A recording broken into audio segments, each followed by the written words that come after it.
Well mga kapopong, sino ang tinutukoy na Judas ni Harry Roque?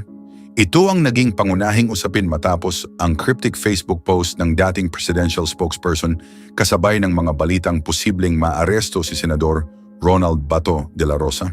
Gayunman, hanggang sa ngayon ay hindi pa pinapangalanan ni Roque ang taong umano'y nagtaksil sa senador.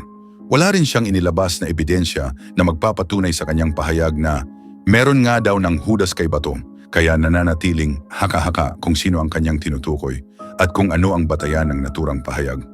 Lumabas ang post habang umiikot ang mga ulat na maari nang ipatupad ang warrant of arrest laban kay De La Rosa kaugnay ng investigasyon ng International Criminal Court sa umano'y mga krimeng may kaugnayan sa kampanya kontra ilegal na droga noong nakaraang administrasyon. Dahil dito, marami ang nag-ugnay sa sinabi ni Roque sa posibilidad na may isang taong nagbigay ng impormasyon tungkol sa kinaroroonan ng senador. Gayunpaman, walang opisyal na kumpirmasyon mula kay Roque o sa kampo ni De La Rosa na may partikular na taong tinutukoy bilang Judas. Lalo pang naging laman ng usapan sa social media ang issue matapos ding magbahagi ng cryptic post ang singer-lawyer na si Jimmy Bondoc tungkol sa umano'y paparating na bad news. Nagdulot ito ng iba't ibang espekulasyon na may malaking pangyayaring kinasasangkutan ni De La Rosa. Dahil sa sunod-sunod na mga pahayag, mabilis na kumalat ang mga hindi kumpirmadong ulat na naaresto na ang senador at isinasakay na umano sa eroplano patungong The Hague upang harapin ang mga kasong isinampa laban sa kanya. Ngunit agad itong pinabulaanan ng Department of the Interior and Local Government. Ayon kay John Vic Remulla, walang katotohanan ang kumakalat na balitang naaresto na si De La Rosa. Sinabi niyang batay sa impormasyong hawak ng pamahalaan, wala pang operasyon na nagresulta sa pagkakadakip ng senador. Idinagdag niya na ang huling ulat na kanilang natanggap ay nasa isang lugar sa Mindanao pa, si De La Rosa, at wala silang kumpirmasyong nagsasabing siya ay nasa kustodiya ng mga autoridad.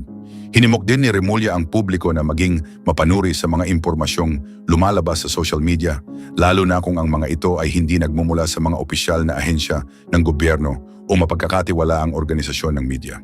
Aniya, ang mabilis na pagkalat ng maling impormasyon ay maaaring magdulot ng kalituhan at makaimpluwensya sa pananaw ng publiko bago pa man mailabas ang mga opisyal na detalye.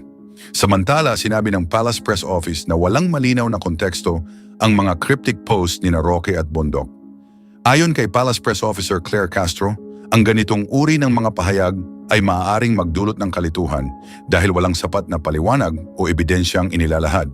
Hinikayat din niya ang publiko na maghintay ng mga opisyal na anunsyo mula sa mga kinauukulang ahensya sa halip na umasa sa mga viral na post sa social media.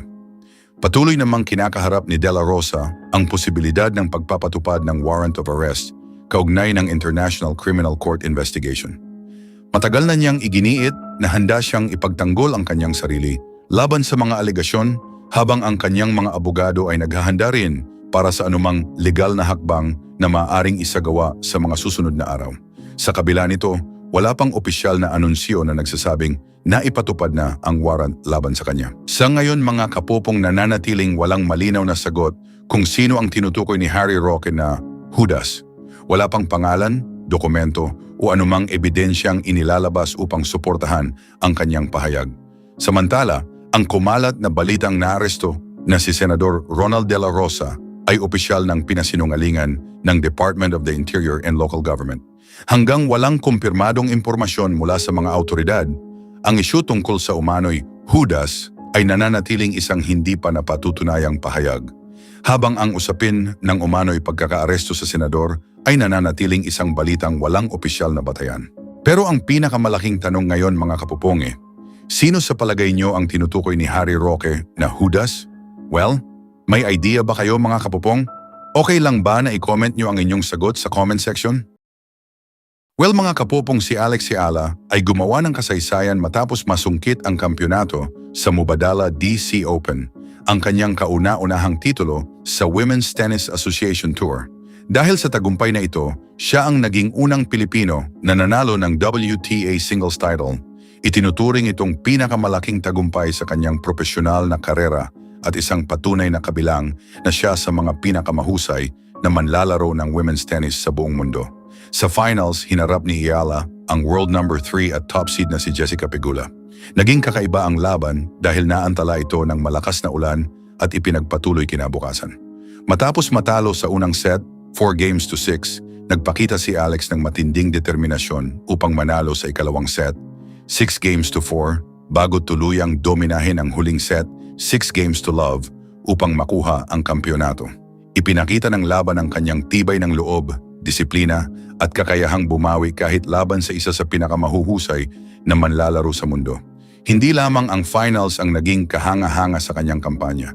Sa buong torneo, tinalo ni Ayala ang ilan sa pinakamalalaking pangalan sa women's tennis.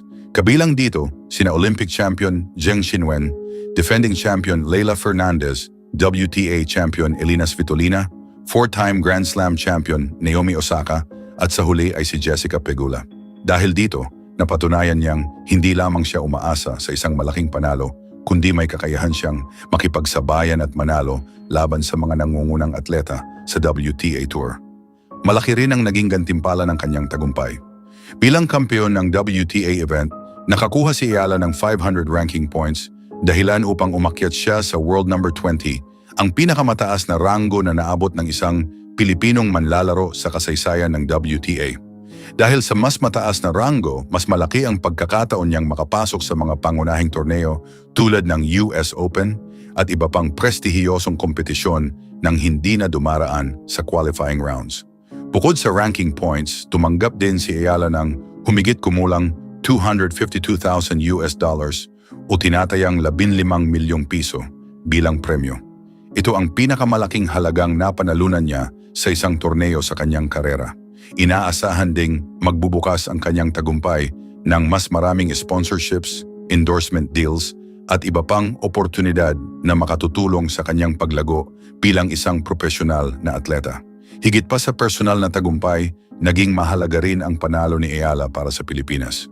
Sa isang bansang mas kilala sa basketball at boxing, ipinakita niya na kayang makipagsabayan ng mga Pilipino sa pandaigdigang antas ng tennis. Ang kanyang tagumpay ay nagsisilbing inspirasyon sa mga kabataang atleta na nangangarap na magtagumpay sa internasyonal na kompetisyon. Maaari rin itong magbigay ng mas malaking suporta sa pagpapaunlad ng tennis sa bansa. Matapos ang kanyang makasaysayang panalo, nagpasalamat si Ayala sa kanyang pamilya, mga coach, supporters at sa lahat ng Pilipinong patuloy na sumusuporta sa kanya. Inilarawan niya ang kampyonato bilang katuparan ng matagal na niyang pangarap. Ang emosyonal niyang pagdiriwang ay sumasalamin sa maraming taon ng pagsisikap, sakripisyo at dedikasyon mula pa noong siya ay matagumpay na junior player hanggang sa pagiging profesional. Well mga kapupong, ang panalo ni Alex Ayala sa Mubadala DC Open ay hindi lamang isang personal na tagumpay kundi isang makasaysayang sandali para sa Philippine sports. Ang kanyang unang WTA title, career high ranking, malaking premyo at sunod-sunod na panalo laban sa mga elite na manlalaro ay nagpapatunay na isa na siyang seryosong contender sa world stage. Higit sa lahat, ipinakita niya na sa pamamagitan ng disiplina at determinasyon, kayang maabot ng isang Pilipino ang pinakamataas na antas ng tagumpay sa international tennis competition.